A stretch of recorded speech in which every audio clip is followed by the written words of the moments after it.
Hello दोस्तों, मैं अनामिका सिंह स्वागत करती हूँ आप सबका आपके यूट्यूब चैनल नॉलेज कॉर्नर में। फ्रेंड्स, प्लांट फिजियोलॉजी की इस क्लास में जिसने हम लोग अभी तक 170 क्वेश्चन कंप्लीट कर लिए हैं। कल ये क्वेश्चन आपके लिए होमवर्क में था। आई होप आप सब ने इसका जवाब कमेंट बॉक्स में दिया होगा। क्वेश्चन था, जातीय वामन पौधे को सामान्य लंबाई के पौधे में बदलने के लिए अनुप्रयोग किया जाता है। किसका किया जाता है? सही जवाब हो जाएगा ऑप्शन बी, जिब्रेलिन का। जिब्रेलिन है क्या?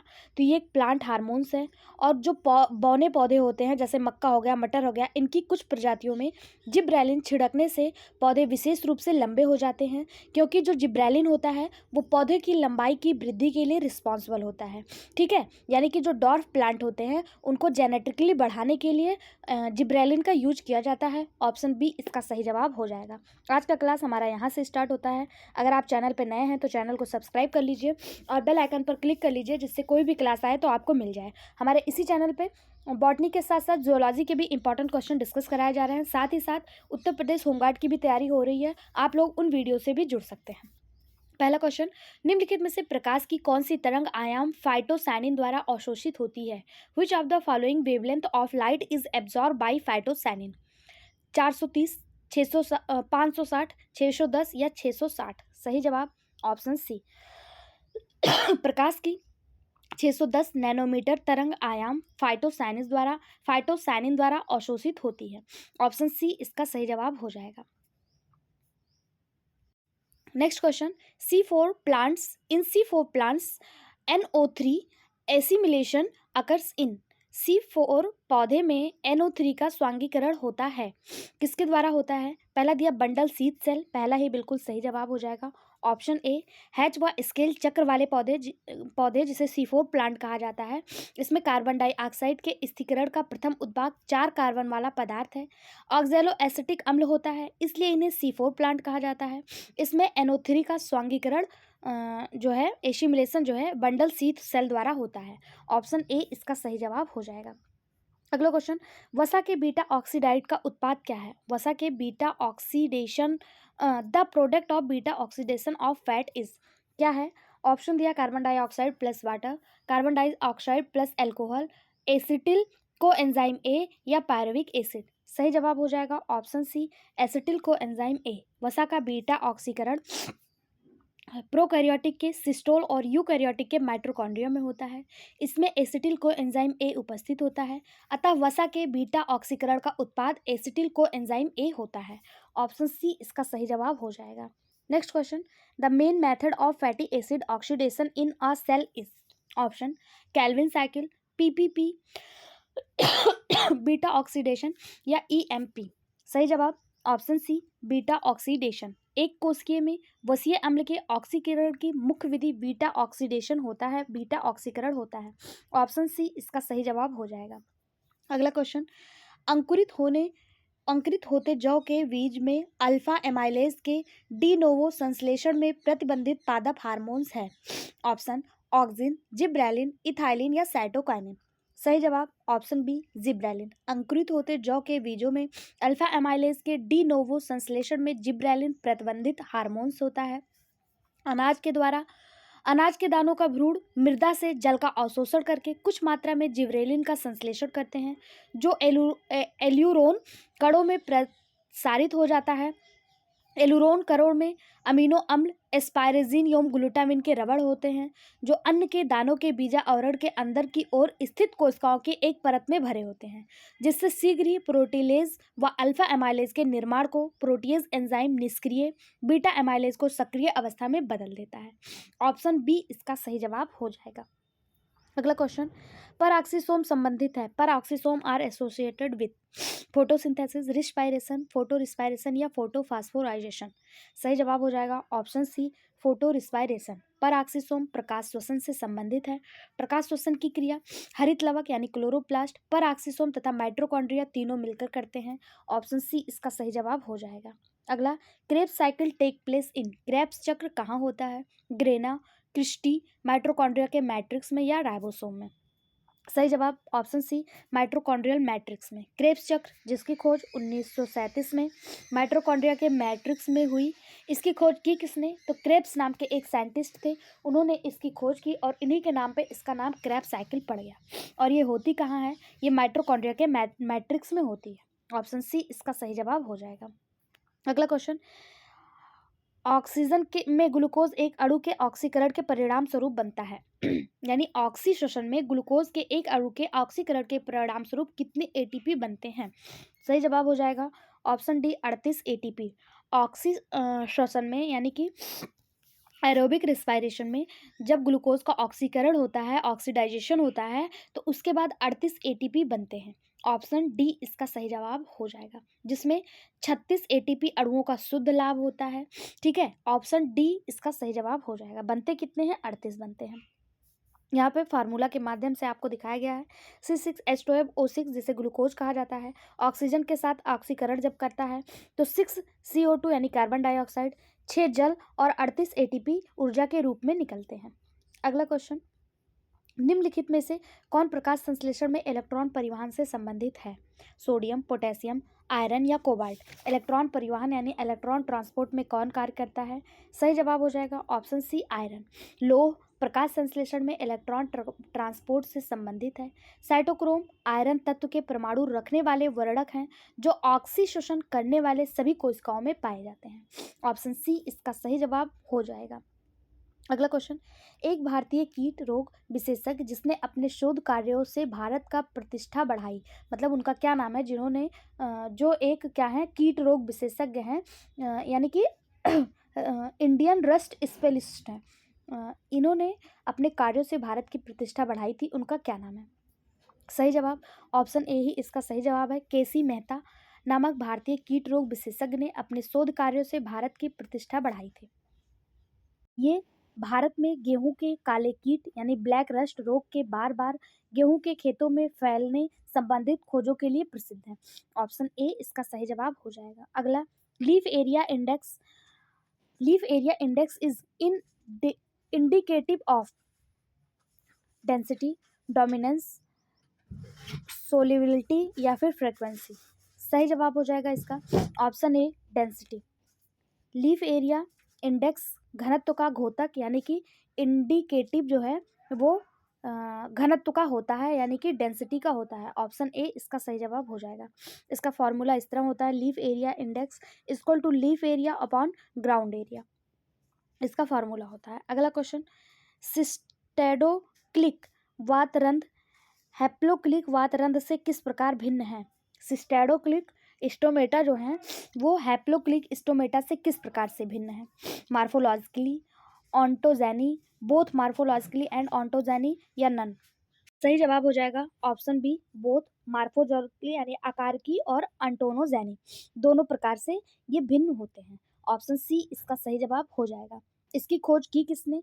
तो एक साइंटिस्ट थे फ्लोरीज फ्लोरीज फ्लोरीज ने 1933 में सिंडेटोक्लिक वातरंध और हैप्लोक्लिक वातरंध में पाए जाने वाली भिन्नताओं को बताया था। इसके अनुसार इसमें आकारिकी और एंटेनोजेनी दोनों प्रकार की भिन्नताएं पाई जाती हैं। ऑप्शन सी इसका सही जवाब हो जाएगा। अगला question, which of the following pigments is not found in plastid? निम्नलिखित वर्णकों में से कौन लौकों में नहीं पाया जाता है? बीटा कैरोटीन, एंथोसाइनिन, जेंथोफिल या क्लोरोफिल बी? सही जवाब ऑप्शन बी एंथोसाइनिन। एंथोसाइनिन ये प्लास्टिड यानी लवक में नहीं पाया जाता। इसके अलावा chlorophyll A, chlorophyll B, chlorophyll C, chlorophyll D, carotene और जेंथोफिल ये सारे जो हैं ये प्लास्टिड में पाए जाते हैं। अगर आपसे पूछा जाए प्लास्टिड की खोज किसने की, तो प्लास्टिड की जो खोज करने वाले वैज्ञानिक नाम है उनका नाम है हेकल। हेकल नामक वैज्ञानिक ने प्लास्टिड की खोज की थी। इसमें एंथोसाइनिन नहीं पाया जाता है। ऑप्शन बी इसका सही जवाब हो जाएगा। अगला क्वेश्चन, कैल्विन द्वारा कैल्विन चक्र की खोज में प्रयुक्त तकनीक व जीव थे? यानी कैल्विन ने जो कैल्विन चक्र खोजा था, कैल्विन साइकिल की खोज की थी, उसमें कौन सी तकनीक का यूज किया था और किस जीव का, किस एनिमल का यूज किया था? तो इसने कैल्विन ने जिस एनिमल का यूज किया था उसका नाम कोलेरा था, कोलोरा, और इसका जो तकनीक था वो रेडियो एक्टिव आइसोटोप टेक्निक था। यानी कि ऑप्शन सी इसका सही जवाब हो जाएगा। वर्ष 1954 में कैल्विन वेसन ने प्रकाश संश्लेषण के कार्बन के मार्ग का पता लगाया और C3 चक्र की अवधारणा प्रस्तुत की। अगर पूछा जाए ये अवधारणा दी किसने थी, तो कैल्विन वेसन ने दी थी, और इन्हीं के नाम पे इसका नाम कैल्विन चक्र भी रखा गया था। अगला क्वेश्चन, C4 पौधों में उष्णकटिबंधीय और मरुस्थलीय स्थानों के लिए बेहतर अनुकूलित है, क्यों ये ज़्यादा अनुकूलित है? क्योंकि ये सूर्य की किरणों के अति तीव्र होती है और वृद्धि काल लंबा होता है, तो ऐसा नहीं है। दूसरा है इसमें जल की कमी की अवस्था में भी प्रकाश संश्लेषण की दर उच्च होती है। बिल्कुल सही बात है, ऑप्शन डी इसका सही जवाब हो जाएगा। C4 पौधे उष्णकटिबंधीय और मरुस्थलीय स्थानों में बेहतर अनुकूलित होते हैं। क्यों? क्योंकि मरुस्थलीय स्थानों में और उष्णकटिबंधीय स्थानों में जल जो होता है वो कम मिलता है, फिर भी ये जो है प्रकाश संश्लेषण अच्छी मात्रा में कर पाते हैं, इसलिए इसका सही जवाब ऑप्शन बी हो जाएगा। नेक्स्ट क्वेश्चन, श्वसनीय इलेक्ट्रॉन परिवहन तंत्र में अंतिम इलेक्ट्रॉन ग्राही है। The respiratory electron transport system the final acceptor of electron is cytochrome B, cytochrome A, oxygen या फिर यूबिक्विनोन। सही जवाब हो जाएगा ऑप्शन सी, ऑक्सीजन। श्वसनीय इलेक्ट्रॉन ट्रांसपोर्ट तंत्र में प्रथम इलेक्ट्रॉन ग्राही फियोसाइटिन या फिर अंतिम इलेक्ट्रॉन ग्राही ऑक्सीजन है। ठीक है, प्रथम कौन सा है? अगर प्रथम पूछ ले आपसे तो प्रथम कौन सा हो जाएगा? प्रथम हो जाएगा फियोफाइटिन प्रथम है, और अंतिम कौन सा है? ऑक्सीजन है। ऑप्शन सी इसका सही जवाब हो जाएगा, यहाँ पे अंतिम पूछा है। ठीक है, ये आपके सामने इलेक्ट्रॉन ट्रांसपोर्ट सिस्टम है, और यहाँ पे आप देख पा रहे हैं प्रथम फियोफाइटिन है और अंतिम ऑक्सीजन है। ठीक है, अगला क्वेश्चन, निम्नलिखित में से कौन सी विटामिन वसा के द्वारा संश्लेषित की जाती है? Vitamin A, vitamin B, vitamin C या विटामिन डी, यानी वसा के द्वारा कौन सी संश्लेषित की जाती है? इसका सही जवाब हो जाएगा विटामिन डी। विटामिन डी एक आवश्यक विटामिन है जो स्वस्थ हड्डियों में, दांतों में निर्माण में सहायक होते हैं और शारीरिक वृद्धि में सहायता करते हैं। यह कोलेस्ट्रॉल का अग्रदूत है जो प्रकाश और खाद्य सामग्रियों द्वारा हमारे शरीर में जमा होता है। यह वसा में घुलनशील पदार्थ है। विटामिन डी वसा के द्वारा संश्लेषित की जाती है। ऑप्शन डी इसका सही जवाब हो जाएगा। अगला क्वेश्चन, निम्नलिखित में से कौन सा पौधा अल्प दिन के पौधे का उदाहरण है? Which one of the following plants is a example of short day plant? Mirabilis jalapa, Beta vulgaris, Xanthium strumarium या फिर लाइकोपर्सियम एस्कुटेलम। सही जवाब हो जाएगा ऑप्शन सी, जैंथियम स्ट्रूमेरियम। जैंथियम स्ट्रूमेरियम एक अल्प दिन का पौधा है। इसका जो प्रकाशिक काल होता है वो 15.5 घंटे का होता है। ऑप्शन सी इसका सही जवाब हो जाएगा।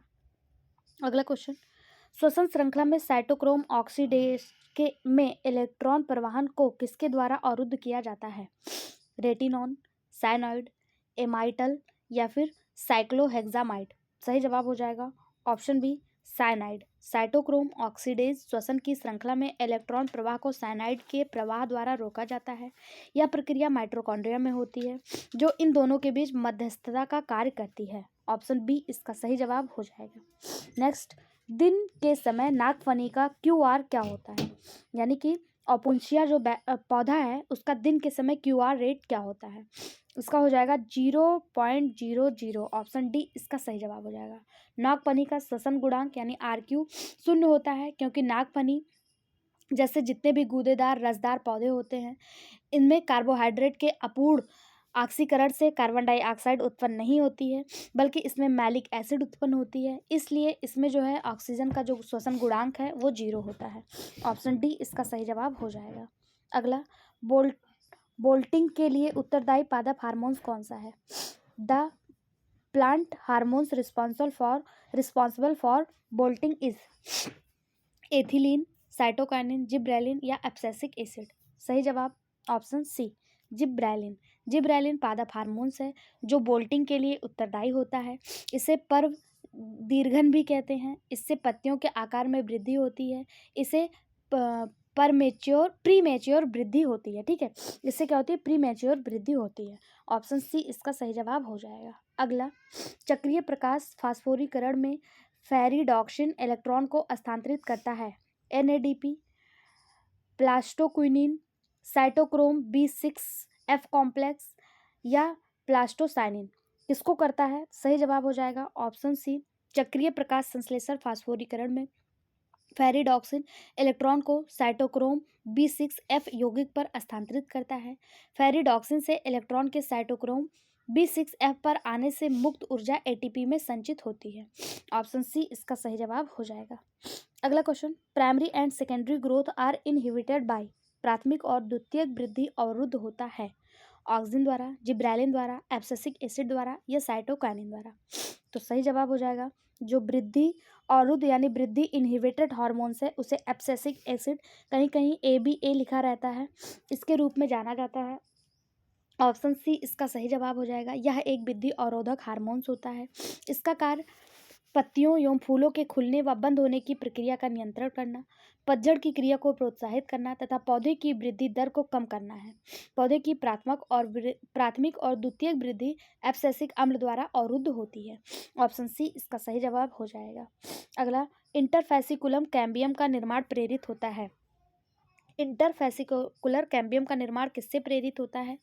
काइनेटिन, जिब्रेलिन, ऑक्सिन या एथिलीन। सही जवाब हो जाएगा ऑप्शन ए, काइनेटिन। काइनेटिन एक प्रकार का साइटोकाइनिन है जो प्लांट हार्मोन्स का एक वर्ग है जो सेल विभाजन को बढ़ावा देता है यानी सेल डिवीजन में रोल प्ले करता है। काइनेटिन मूल रूप से मिलर और स्कूक के साथियों द्वारा अलग किया गया था। कोशिका विभाजन को प्राप्त करने की क्षमता, इसकी जो क्षमता है इसे काइनेटिन नाम दिया गया। इंटरफेसिकुलर कैम्बियम का निर्माण काइनेटिन द्वारा प्रेरित होता है। ऑप्शन ए इसका सही जवाब हो जाएगा। नेक्स्ट क्वेश्चन, निम्नलिखित में से किसके पूर्ण ऑक्सीकरण से श्वसन गुणांक का मान 4 पाने की आशा की जाती है? पहला glucose, malic acid, oxalic acid या टार्टरिक एसिड। सही जवाब ऑप्शन सी, ऑक्सैलिक एसिड। यदि श्वसन क्रिया में किसी भी प्रकार के कार्बोहाइड्रेट यानी ग्लूकोज का पूर्ण ऑक्सीकरण होता है तो RQ यानी श्वसन गुणांक का मान 1 होता है। यदि फैट पदार्थ का ऑक्सीकरण होता है तो RQ हमेशा 1 से कम होता है। इसके विपरीत यदि कार्बोनिक अम्लों का ऑक्सीकरण होता है तो RQ हमेशा 1 से अधिक होता है, मतलब 1.3 से लेके 4.0 के बीच में होता है अगर कार्बोनिक अम्लों का ऑक्सीकरण होता है।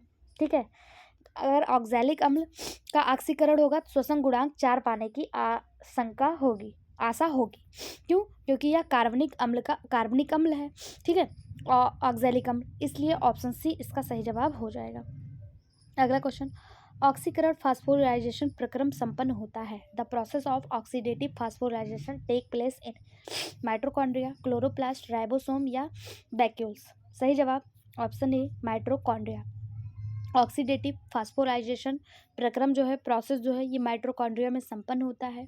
कार्बोहाइड्रेट या वसा के टूटने से प्राप्त अधिकांश उपयोगी ऊर्जा ऑक्सीडेटिव फास्फोराइजेशन द्वारा प्राप्त की जाती है जो माइटोकॉन्ड्रिया के भीतर होती है। इलेक्ट्रॉन परिवहन श्रृंखला आंतरिक माइटोकॉन्ड्रिया के भीतर होता है। अगर पूछा जाए इलेक्ट्रॉन ट्रांसपोर्ट सिस्टम कहाँ होता है तो ये माइटोकॉन्ड्रिया की मैट्रिक्स में होता है। ऑप्शन ए इसका सही जवाब हो जाएगा। Next question, the substance related to phototropism. Phototropism यानी प्रकाश अनुवर्तन से कौन सा पदार्थ संबंधित है? एथेनॉल, साइटोकाइनिन, ऑक्सिन या जिब्रेलिन। सही जवाब हो जाएगा ऑप्शन सी, ऑक्सिन। यह क्वेश्चन NVS PGT और उत्तर प्रदेश PCS में आया हुआ क्वेश्चन है। ठीक है, फोटोट्रॉपिज्म से संबंधित जो पदार्थ है वो ऑक्सिन है। ऑप्शन सी इसका सही जवाब हो जाएगा। फोटोट्रॉपिज्म में ऐसा माना जाता है कि एक पार्श्व से प्रकाश पड़ने पर पौधे के प्ररोह में ऑक्सिन का विभाजन इस प्रकार से होता है कि प्रकाशित भाग में ऑक्सिन की मात्रा कम रह जाती है और अप्रकाशित भागों की ओर कोशिकाओं का अधिक विस्तार हो जाता है और प्ररोह प्रकाश की ओर मुड़ जाता है। ऑप्शन सी इसका सही जवाब हो जाएगा। अगला, ग्लाइकोलिसिस में भाग लेने वाला एंजाइम उपस्थित होता है। Enzyme timing, enzymes taking parts in glycolysis are present mitochondria, cytoplasm, both in mitochondria and cytoplasm या वैक्यूल्स। जो ग्लाइकोलिसिस में भाग लेता है एंजाइम वो कहाँ प्रेजेंट होता है? सही जवाब हो जाएगा ऑप्शन सी, साइटोप्लाज्म। ग्लाइकोलिसिस में भाग लेने वाला एंजाइम साइटोप्लाज्म में उपस्थित होता है। ग्लाइकोलिसिस श्वसन की प्रथम अवस्था है जो साइटोप्लाज्म में होती है। इस क्रिया में ग्लूकोज का आंशिक ऑक्सीकरण होता है। फलस्वरूप ग्लूकोज के एक अणु से पार्विक अम्ल के 2 अणु बनते हैं तथा कुछ ऊर्जा भी मुक्त होती है। इस तरह ऑप्शन बी इसका सही जवाब हो जाएगा। अगला question, anaerobic respiration take place in. अवायवीय श्वसन कहाँ होता है? माइटोकॉन्ड्रिया, केंद्रक, कोशिका द्रव या वैक्यूल्स? सही जवाब हो जाएगा ऑप्शन सी साइटोप्लाज्म यानी कि कोशिका द्रव। एनारोबिक रिस्पायरेशन कोशिका द्रव यानी साइटोप्लाज्म में होता है। यह एक ऐसा श्वसन है जो ऑक्सीजन की अनुपस्थिति में भी संपन्न हो जाता है, यानी एनारोबिक रिस्पायरेशन में ऑक्सीजन की आवश्यकता नहीं होती है। इस क्रिया में खाद्य पदार्थों का पूर्ण ऑक्सीकरण होता है तथा कार्बन डाइऑक्साइड और एथिल अल्कोहल बनता है। जब ग्लूकोज विघटित होता है तो इसमें अगर ऑक्सीजन नहीं है, यहाँ पे ऑक्सीजन नहीं है, तो बनेगा क्या क्या? अल्कोहल बनेगा, कार्बन डाइऑक्साइड बनेगा और 28 किलो कैलोरी ऊर्जा मुक्त होती है। ठीक है, ऑप्शन सी इसका सही जवाब हो जाएगा। अगला क्वेश्चन, ये आपके लिए होमवर्क क्वेश्चन है, इसका जवाब आपको कमेंट बॉक्स में देना है। गर्म ग्रीष्म की दोपहरी में पौधों में अस्थायी मलनता यानी मुरझाना देखी जाती है। इसका कारण यह है कि उच्च तापमान पर क्या होता है? Stomata get close, rate of transpiration is higher than rate of absorption, root fails to absorb, xylem becomes inactive. इसका जवाब आप कमेंट बॉक्स में दीजिएगा। कल के वीडियो में इसके जवाब के साथ क्लास स्टार्ट की जाएगी। अगर आप चैनल पर नए हैं, चैनल को सब्सक्राइब कर लीजिए, वीडियो को लाइक करिए और कमेंट बॉक्स में पूछे गए क्वेश्चन का जवाब जरूर दीजिएगा। वीडियो में बने रहने के लिए धन्यवाद। PDF पाने के लिए टेलीग्राम चैनल को ज्वाइन कर लें। टेलीग्राम चैनल का लिंक इसी वीडियो के डिस्क्रिप्शन बॉक्स में मिल जाएगा। Thank you.